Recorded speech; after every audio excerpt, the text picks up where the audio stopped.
it's Demelza from Low Maintenance, and I'm here for our Q&A session.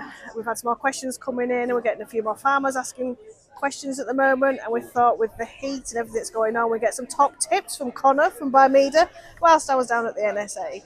So, top tip then at the moment: what's going on? How are we going to combat that with the issues with the weather and our livestock? Well, certainly from our perspective, one thing we're focusing on today is our trace element boluses, and trace elements are very topical at the moment.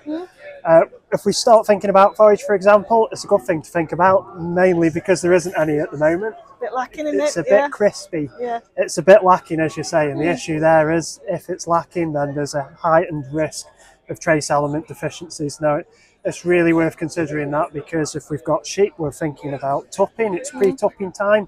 Got to make sure we're getting in there early with supplementation. And certainly if we've got cattle and we've got them grazing, just be aware of the fact that there's a high chance that that grazing is not going to sustain them in terms of trace elements.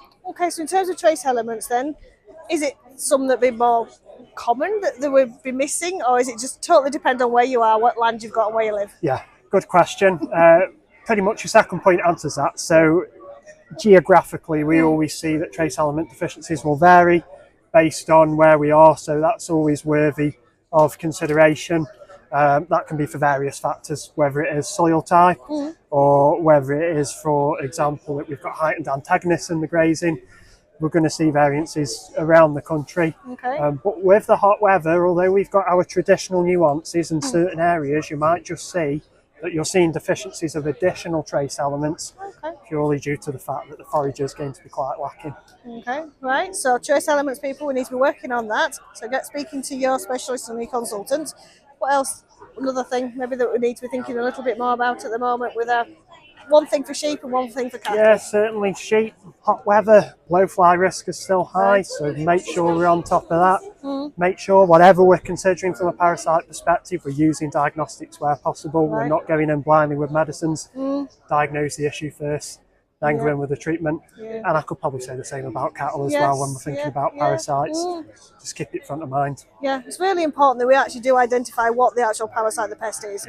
There's no point just going, I've always used this, we'll just slap some of that on. But we do need to do a bit better with that for the welfare of the animals and what we're working with, but also making sure that we're not putting stuff into the environment that doesn't need to be there. Exactly. And also from a farming perspective, it costs a lot of money to get it right first time.